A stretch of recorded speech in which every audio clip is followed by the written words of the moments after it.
Well, so before we began this review, there was a 10-bell salute to late George H.W. Bush. That was moving. Rest in peace, Mr. President. That's right. Don't throw up on any guys from Tokyo. Anyway. So, real honesty with Jonn, Ritland, and The Derbinator. Raw Houston was ass. Yeah, it was fresh garbage. It was... this was about as bad as last week's episode. It was pretty close. Yeah. It was pretty damn close. I'm betting the ratings are going to be very bad on this Raw. They should. And next week's Raw. And the week after that. Until they're in the 1.5 million viewer mark. Which is not far off. They're not going to be that far off. Yeah. I'm going to say again, this company will be better off when Vince McMahon is dead. And that you might as well just get rid of the commentary team at this point. They don't give a shit about the matches. Yeah, they end up talking to themselves about the people that are in the match, but not the match itself. Yeah. You don't have somebody like Maronallo who will call out the hits that are in an interesting and engaging way. Michael Cole.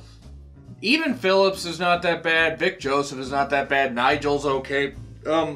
Nigel's a good, like heel commentator. You know what? They should put Nigel on the Raw. Because Corey has reached Jesse Ventura levels with me. I'm ready for Corey to be. They're relying too much on Corey Graves to carry the commentary team, but without an accurate balance, it becomes like it makes it look like he's trying to push himself, but really they've given all the material to Corey because he's already proven that he's capable of delivering the best of their material, which isn't a high standard. Their material is shit. Yeah, but Corey, after his career ended, said that it's like, if I'm going to be on commentary, I'm going to do the best damn job I can at it. Too bad he's not. I mean, he is. With the material that he's got, he is. They have no material. Exactly. Okay. So, yeah, by the way, the show proper, we're a couple minutes into this review. Yeah, we were going to start off with the match. Ronda, Natty, Nia, and Tamina. And the match doesn't happen. And, yeah, Tamina and Nia attack Ronda. The Riot Squad blitzes Natty.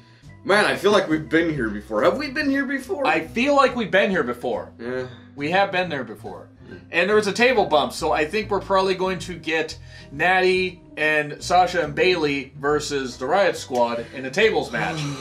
Because we need that match again. We're going to get that match.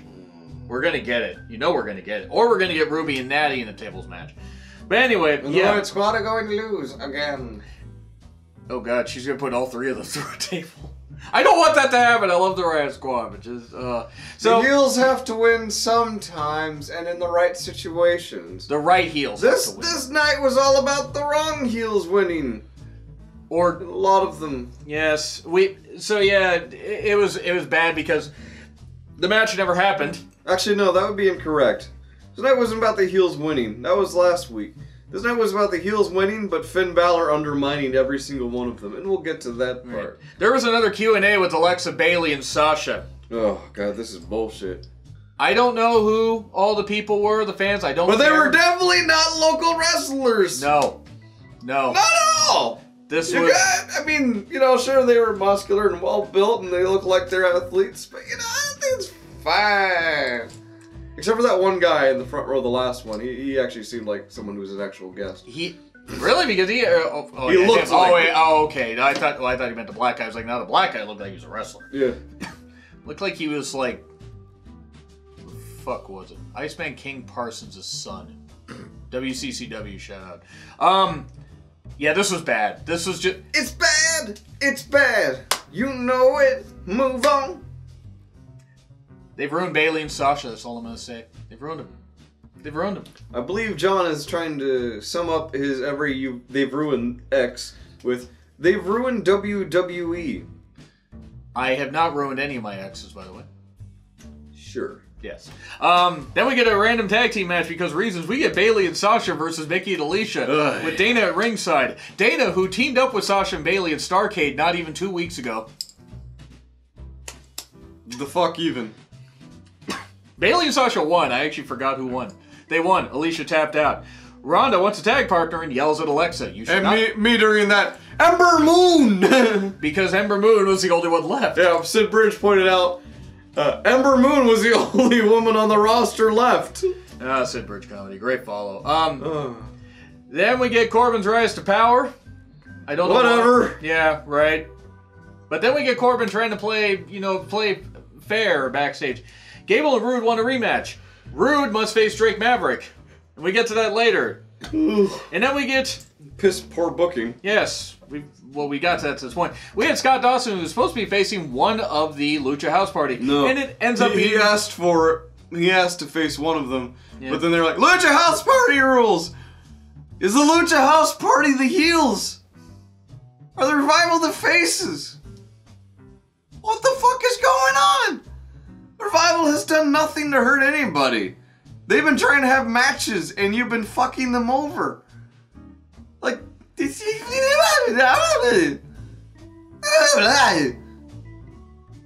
all I have to say about that. I couldn't have said it better. It's like the Revival really need to either go to New Japan, to Ring of Honor, to this All Elite Wrestling, which is apparently happening at some point. Something. If their contracts are up after Mania, go. Just go. Go. You could get some good comparable money in less days. If All Elite Wrestling is as they say it's going to be, or the rumors abound, Vince is going to have some stiff competition. Even if in the not too distant future. Next Sunday, AD. MST reference. Yeah, I don't know what they're... I didn't remember if you remember the theme song or not. It was exactly what I was going for. Oh, okay. Alright, good. But, yeah, the Revival are just buried. And Drew McIntyre Appreciation Night. Why is this being done?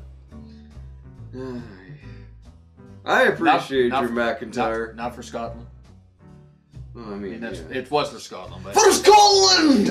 Okay, see, I just know your enthusiasm for Drew McIntyre and for Scotland must be known. I'm a little biased. Oh. A little bit.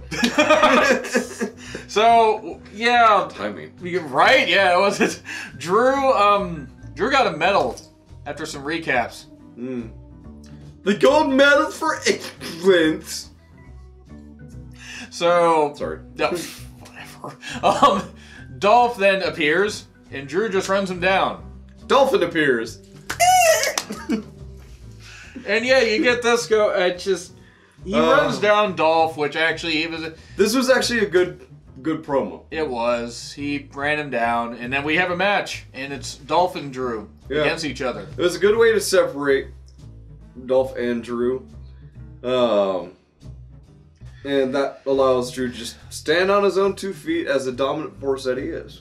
Of course, the commentary says at one point that Drew wants to reveal his soft spot to Dolph. But I don't know. That's what they said. I mean, I know Drew says, I may still have a bit of a soft spot for you, so I'm going to treat you, or I'm going to think of you as someone else. How about Finn Balor? And then just start slamming him into the apron, which is the hardest part of the ring. And then in the barricade, which is like the apron, which is the hardest part of the ring. And then Finn appears and, shotgun drop kicks Drew. Yep. Then Drew gets back in the ring, and Dolph manages to pin him.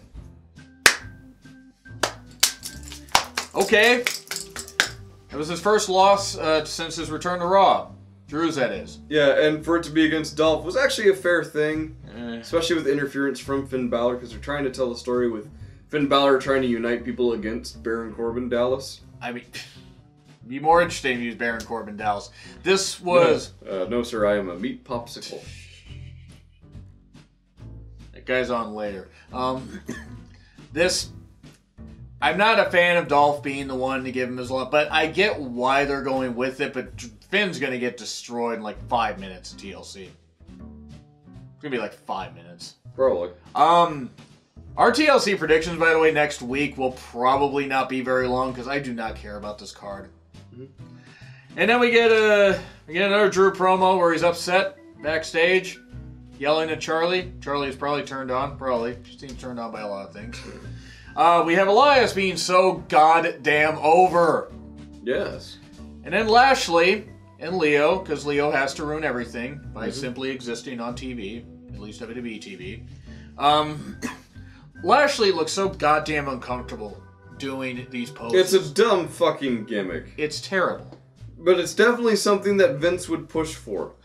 Because Vince is dumb. Because he once tried to have a bodybuilding federation, if you recall. Because Vince McMahon likes big sweaty men. And he brought in Lex Luger on a WWF contract. I still will never forgive Vince for thinking that Luger could be a babyface. The guy that ended up murdering his girlfriend. And he will burn in hell for that. So, yeah, Lashley looks uncomfortable.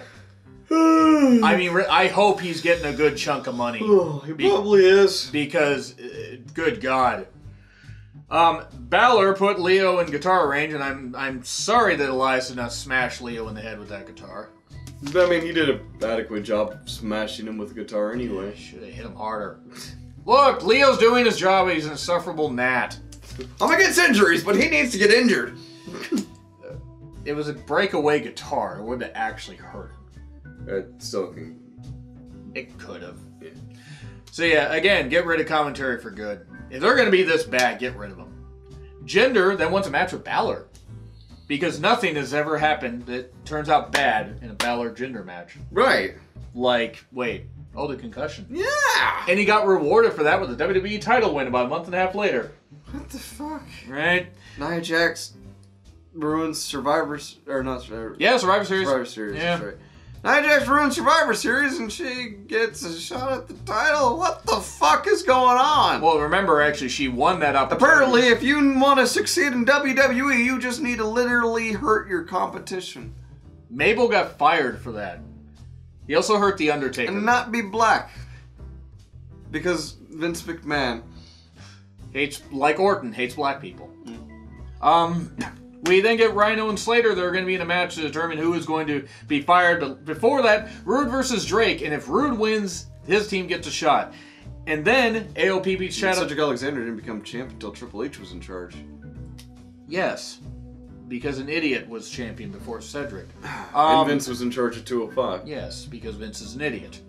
But AOP beats up Gable backstage. And then Corbin's like, wait a second. This is supposed to be a handicap match. You guys get out there. And then Gable gets out there. We're handicapable. Creative's fucking handicapped. That's all I'm gonna say. Like they've been lobotomized and then lobotomized again. Yeah. So they can't do that twice, John. Could. No, you can't. Cut the brain in half and then cut it in a quarter. That's not. You know what? Never mind. I know. I ain't going to science this bitch up right now. You can't. Half lobotomized. Anyway. Yeah. Yeah, AOP ends up... Wait, Drake ends up winning. Yes. By pinning Rude. Yep. I don't know why they've ruined AOP already. Because they're dumb and bad at everything. It's true. The tag titles... I forgot they were the tag champions. They won those titles. They're the tag champions? Right. What? Right. What? Right. So... Then we get a Dean Ambrose promo. He's Howard Hughes now because he's a germaphobe. It is the way of the future. That and him walking to the ring with a bunch of people in gas masks. And the first thing that pops into mind is, are you my mummy? Doctor Who. Ah, okay. That's why I didn't know it. They've already ruined Ambrose. I don't even know. Like I said earlier, to summarize John's mood at the moment, it's they've just ruined WWE in general. At least Raw. I mean, SmackDown isn't. Yeah, SmackDown's either passable and sometimes great. Raw. I mean, even at 3 hours, even if it was 2 hours, I don't think it would be much better. Raw's the Bubsy of wrestling. Because what could possibly go wrong? Everything Bubsy. Yeah. But again, they have already ruined Ambrose. He's fucking ruined. Seth runs down there. So all those Plague Doctor gas mask guys try attacking him, and Seth throws one, the black guy, of course, at the other ones, and then beats up Dean. They brawl in the crowd, and then Dean hits him with a gas mask. A commentary. Dean Ambrose is running away, and as the camera pans over, and they're just standing there fighting each other. He's escaping. Yeah, he's escaping. And then, they're fighting like 10 feet away. He's escaping so hard right now. Well, Renee might know that. So, yeah, this was bad. Really bad. Yes. This whole gas mask thing. And then Renee and Corey are arguing. Why, again, the commentary? You're terrible. They need to reduce it down to a 2-man team. They need to reduce it to nobody until Vince goes away. That's not going to happen. I know. Because the plot line will be even more incoherent without commentary. It's incoherent now. I know. Like I said, it'll be even more incoherent. Oh, and then Nia Tamina promo where Nia broke the goddamn mic by screaming. That, I guess she's from woozy from, you know, not eating every 5 minutes. But anyway, look, I'm sorry, but Nia, I'll go for cheap jokes. Nia's a fucking idiot. Mm-hmm. And if they don't get rid of that stupid cunt soon, it's just a slap in the face of all the women that actually, you know, can wrestle. Mm-hmm. Like the bigger women that can wrestle, that are on the independents. Yeah, can we get Piper Niven up in here? That'd be great. Is she wrestling in Stardom? Somebody help me out. Where is Piper wrestling in? Or Viper, I think is what she goes. Yeah, she goes by Viper, I think. Yeah. She's the Viper. She comes to Viper Vindos. So, Slater and Rhino, and Slater pins him with a roll-up. And then Corbin makes Slater a referee and not an active member of the roster. One of two things is going to happen in TLC. I mean, he's got kids, so it's a safe route to go. Baron Corbin, good GM. Yeah. Right. Ignore that. One of two things is going to happen. Slater is going to be the referee in Corbin versus Braun at TLC, and he's either going to help Braun or he's going to screw or he's going to help Braun or he's going to help Corbin. My thought is that he's going to be the referee for the match between Finn Balor and Drew McIntyre. Mm-hmm. Finn Balor kind of pleads with Heath to help him out here, and he looks over at Drew and super kicks Finn. But a heel referee is a stupid idea. Yeah, but he's not going to be referee for long because he's then going to be in Baron's good graces as he goes heel to help out his former 3&B mate. Jinder Mahal is also there. 3&B is reunited. And everything is dumb and bad at everything forever. Drew should just because you know Vince will do that. He would. Drew should Claymore kick both of them. I mean, especially Jinder. Might knock some wrestling sense into him. Yeah. Balor versus Jinder, and it was a match that happened, and Apollo Crews showed up and helped beat up the Sings. Hey, Apollo! Bye, Apollo! Well, yeah, then boy, Jinder, you could not telegraph that kick anymore. Why is Jinder still employed? Like, honestly, why is he still employed? He doesn't offer anything to the company. Way into the Indian market. They haven't gotten into the Indian market, though. Eventually, they'll try again. And they'll fail. And they'll give him the Universal Championship. They will. And then Raw will become worse. And if you think that Jinder was a good WWE champion, you're wrong. Everybody's entitled to their own opinion, but your opinion is wrong. But anyway, yeah. Crews, it was good that Crews showed up, but yeah, Balor won, and then Drew beat up Balor backstage among a bunch of barrels. Laura's vignette, and then Rana and Ember versus Nia and Tamina. Nia and Tamina cannot wrestle a goddamn bit. Ember is having to slow everything down to just, you know, allow these two slugs to catch up. There was methodical. Methadactyl. This was this was really, really bad. Fortunately, Ronda tapped out Tamina. See, Tamina, it's not so nice when a woman beats you up. Your daddy should have found that out. But anyway, look, it's not her fault, but her daddy was a murderer. And hopefully he's burning in hell for it. I'm going F. I'm going F. I'm sorry. I'm going F. Because I just couldn't. This was very narrowly a D-. I'm not going F- but I just... I mean, F- isn't a thing. But, I mean, it's our grading scale. We do whatever we want with it. Right. I'm going to give it an F as well. It was almost a D-, but it was just a miserable show that made no goddamn sense. You had a few good spots in it. Drew McIntyre and Dolph Ziggler's part was great.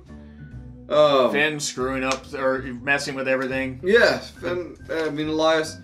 But when you got 3 or 4 good moments intermixed with all of the bad, right? It's getting 3 questions right on a test with 10 answers. And at best, more like 3 on a questionnaire of 20. They filled a multiple choice where there's only 1 choice per question. So anyway, you have a poll.